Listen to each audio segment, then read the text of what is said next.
Live from our Lagos studios in Nigeria. It's still Enterprise Morning on Enterprise Television, and now to our main conversation for today. Activities across the ancient city of Kano in Kano State were yesterday paralyzed by angry residents protesting the abolishment of the 5 emirates and the position of Aminu Ado Bayero as the emir of Kano and the reinstatement of Muhammadu Sanusi II in his stead. It was gathered that the protests were recorded in the Kano and Gaya emirates of the state and lit bonfires.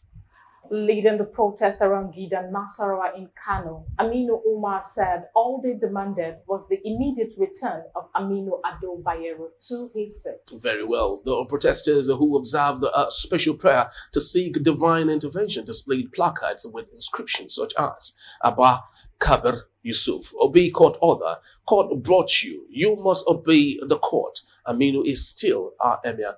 We are against injustice, among others. This came also as the Northern Youth Assembly, Majalisa Matusan Arewa, had written to President Bola Tinubu seeking his intervention in the Emirship Tussle. Yes, the letter dated May 25, 2024 was also sent to the United Nations office in Abuja, the European Union Embassy, the Economic Community of West African States ECOWAS in Abuja, the US Embassy in Abuja, the British High Commission in Abuja, the US Congress, and the European Union. The youth group expressed concerns about the recent changes to Kano State Emirate law, which it claimed some are exploiting to create unrest. Yes, very true. And still with us in the studios to do justice and perish through in conversation for today is Cyril Abaku, who of course was our guest for the first segment, and he is still here with us. Thank you so very much for being around. Now we have it. We had discussed this, I think, last week, with one of our guests, and who fortunately was a classmate of, yes, exactly. And right now we have unrest in Kano State. And the question is, do we have 2 emirs running a caliphate or running an emirate? I don't know. How do you think this would go? Okay, so first, there is one emir, and he's Muhammad Sanusi II, the 14th and the 16th emir of Kano. His successor has become his predecessor. Why do I say he's the emir? It's for a number of reasons. One, the State House of Assembly, which has the final say in laws pertaining to these matters, have made a proclamation giving the state government the power to bring him back as emir of Kano. The Millat have said he should return, but they've abolished the 4 other emirates that were created, Gaya, Rano, and so on. And the government has brought back Muhammad Sanusi as emir of Kano. All right. Does the government have power to do that? Yes, they do. It was no more the same way the former assembly sacked him and empowered the governor to appoint Aminu. So it is the same process all over again. And typically, historically, when an emir of that sort is, or even a sultan, whatever, you are just a chief, really. When you've been sacked from office, you'll be banished. Yes, you be banished out of the state. I remember that when Sanusi was banished in 2020, he was banished to Toto in Nasarawa State. I think he went to one place, then later Toto, then yes, then for Toto. So in fact, he ended up in Lagos, where a lot of his friends in the banking sector welcomed him, and so he couldn't visit Kano State again.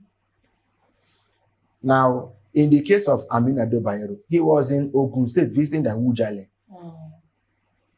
Some say it was he had gone to see the Ujelo on his 90th birthday. Those who have ears to hear deeper things also had other things that could have been behind that visit. But he was in Ijebu land when the announcement was made in Kano that he had been deposed. Now, automatically, he should not have gone back to Kano State. That was why the governor ordered his arrest. He said, if this man lands in Kano State, pick him up. Now, for the first time, we have a situation in which the government has given recognition to an emir, Sanusi, who is occupying the palace. Gideon, I can't remember the name, Gideon or something, who is occupying the official palace of the emir of Kano. He's receiving guests. He's holding meetings with district heads. And the 4 other emirs that were created to weight all the power of the emir of Kano down have all accepted their fate and have so moved out of their palaces in 48 hours. Which means that no matter who the person is, there is right now only one emir of Kano, who in my opinion is Sanusi II. Now, that being the case, the government has given him certificate. There's a lot backing his appointment. All right. So the deposed emir now flew back to Kano, which I'm not sure I've ever had that such a thing never happened before. I mean, we already Abacha deposed Sultan Dasuki and brought in the one that he preferred. The heavens didn't fall. Abacha literally militarized Sokoto that time. So soldiers were everywhere. Well, they took it in good faith. So, and Sanusi, when he was also deposed, he took it in good faith. Now, the emir went back to Kano. The former emir went back to Kano and was escorted by the same detachment of soldiers, not police. Soldiers that were with him before he was deposed by the state government, who now escorted, he landed, even granted an interview, spoke to journalists, and then went with him to the Nasarawa Palace, which is like a mini palace, a smaller place, where he is holding court. Where is holding court? As I speak with you, police have said they will not honor the arrest warrant of the state government, that they will obey the court order that was halting the reinstatement of Sanusi. And what are the details that we have now? One, you have policemen, I think you have DSS, you have soldiers guarding the palace of, guarding the mini palace of Ado Bayero. Ado Bayero. Meanwhile, for that of Sanusi, the deputy governor has relocated to the palace. The deputy governor, Bazo, has relocated to the palace. Hunters, I don't know what hunters are called in Hausa. Hunters are the ones guarding that palace. NSCDC, are the ones you have there. NSCDC, hunters, the deputy governor, and ostensibly security detail. Okay.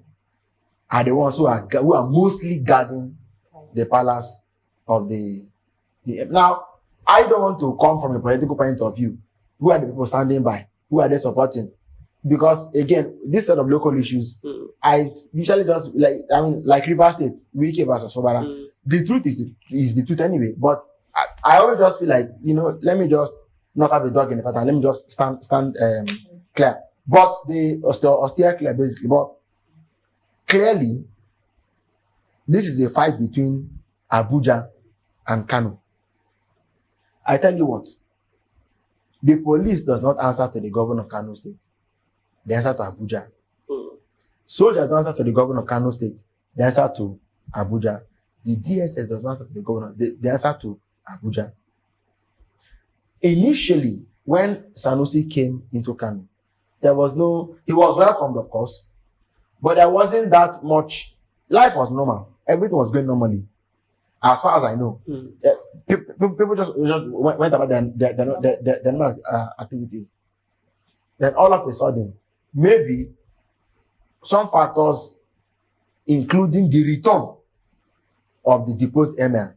Now what has happened is that you have created two centers of power, in which the deputy governor had to accuse the NSA that he was the one who provided 2 helicopters for the deposed emir to come back to Kano. And the NSA has said we should either apologize or face court action. That is as far as that episode goes. But the fact that there's a new emir in town and the people guarding the old one are people who normally should answer to Abuja. And in Abuja, the clearinghouse for all security matters is the NSA's office. So I'm wondering, what is his knowledge of what is going on and what is his own place? He's from Adamawa State, quite all right, but that's talking of Ribadu. But we also would like to know what is his own knowledge or place of because the point is this: if Kano boils, Kano hardly does, but if Kano boils, the whole north can be consumed. We've seen an episode before in the past. In Nigeria, Kano is the oldest city. Kano is only second to Lagos because of Lagos's small advantage. Otherwise, Kano is the commercial hub of the north. Okay, in the manner of speaking, if it's only even by trade volume alone, I think that they beat Lagos because those markets they have, that wristwatch market, textile market, are markets where people come from neighboring countries to come and buy. Kano is cosmopolitan. Today, the likes of Abacha and Co claim Kano. They're not from Kano. They are Kano people. They are from Borno. But people from all parts of the north, even from Europe, Sultan Rumfa, there's one they call Sultan Rumfa. When he came to become Sultan or Emir in the 15th century, Urika had an open door policy. So anybody from anywhere who can give value to my emirate, come and give value. There's a name they call themselves. They say Tumbingiwa. What does Tumbingiwa mean? Tumbingiwa means the belly of the elephant. Tumbingiwa is a philosophy in Kano, which basically means that no matter who you think you are or what you think you have, if you come to Kano, there is somebody or something that will be better than what you bring. That Kano is as big as the belly of the elephant.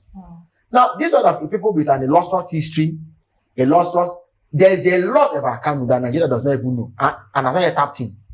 But to see this city now be reduced to politics, the Gandujia versus the Kwankwasia, the likes of Governor Abba Yusuf and Amir Pons on the chest, the real battle is between Ganduje and Kwankwaso. So what I think should happen now is that eminent, prominent voices in the north should come together. Well, I condemn it earlier in the newspaper, but maybe they'll laugh a bit. Prevail on the president, because all these men who are fighting now are all claiming to channel loyalty to Mr. President. I know what is going on. Kwankwaso is the president's friend. You can't, they are friends. They can't deny it. Ganduje is also the president's, mentee, actually. Now, if you look at all of them, they have a lot of IOUs in between them. You know what I mean? There are too many IOUs with, among those 3 men. So they must find a way to sit down and settle this matter early enough before it will turn into something nobody can. Because things like this don't really end well. Very true. When you have federal might versus state whatever, it doesn't really end well. Okay, thank you.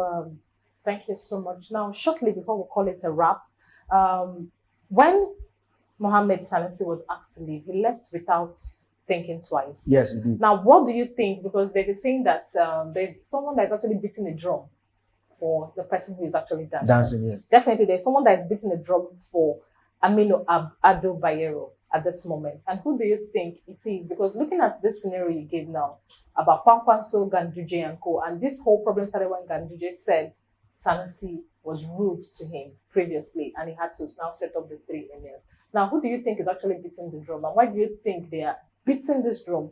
And in the end, Kano will suffer it because definitely there's an uproar and they are calling for peace and they are asking Ado Bayero to take a bow. Why do you think Ado Bayero don't want to take a bow? No, there are even those who are saying Sanusi should also be one to take a bow, right? Because, like I said, I don't want to take sides in the matter. But you can't have this sort of... See, the law must stand, right? And what they need now is a political solution, okay? It will end up... if I say it on TV, anyway, they need to prevail, in my opinion, prevail on Ado Bayero. Okay? maybe you give him, you can have the ambassadorship to Japan or somewhere, so that he goes far away. Is the way to solve this kind of problem. All right. All right. Yes. So just before we drop our anchor in 30 seconds, do you think it's necessary at this point to call on the international bodies that we have said we have a plethora of them for a local issue that we have not been able to solve internally, and they're calling on the US Embassy, the European Union, who have more than enough issues to deal with? Yes. There are reasons for it. You know, the North is the West baby. Oh, the North is very historically. So, yes, so maybe they are appealing to such natal sentiments. One. Number two is the fact that, of course, if America, the West, they know that if they're not bonds, it won't be well with Nigeria and even the sub-region West Africa. So, although right now there's no evidence that this is going to really boil over that much, but if it ever came to that, we already have enough of banditry and kidnapping to deal with. How much? You see, because that's what politicians do. When you have what they don't have, they will make your own having of that thing unusable, ungovernable. You know, they told Jonathan, they said, you may have power, but we're going to make but we're going to make Nigeria ungovernable for you. And they did that until he left office. So they handed him until he left office. So a similar thing could happen. And if that is anybody's plan for the long term, then it's not good. But to answer your question more directly, Northern Nigeria is known to be very, very politically mature and advanced. Take it or leave it. They have a way of always coming together to speak with one voice. They do that very easily. But you know, when people who are very good at beating an enemy now have to fight among themselves, it is clear that those you don't know who to talk to anymore. So what will they do? They have to do a way to vent. So that's what you've seen them do. Very true. You see, Choma, particularly while two elephants fight, the grass suffer. And who are the grasses that suffer? There are close to about millions of almajiri, you know, who are all over the place, scavenging and scrapping together just to fend for themselves and their families. We're not talking about them. The youth that are now given the placards to hold. Some of them, I was even reading and I was like, if you ask some of them to read what they are holding, they might not read. be able to read. That's the truth. And they will be the ones to suffer the more, because some of them will lose their life in the process. Very true. And they would continue fighting. And at the end, the best man wins. And he won't come to say thank you for holding the placards. Definitely very, very true. Well, while all of this rage, we continue to pray and hope that there will be peace in Kano, because when there's peace in Kano, just like our guest did say, there'll be peace in the northern part of Nigeria, and when there's peace in the northern part of Nigeria, obviously there'll be peace in Nigeria in its entirety. We'd love to say thank you to Cyril Abaku for being part of our show today. It was deep and incisive and great discussion with you. And for you, you've taken our time to be part of our show today. We'd love to say thank you. Please do well to visit our website, www.enterprisetvnews.com. Like, comment, and follow us on all our social media platforms at Enterprise TV7. I am Henry Igwebike. I am Choma Okoya. Thank you. On behalf of the entire team of Enterprise Television, thank you once more, and bye-bye from us. Bye.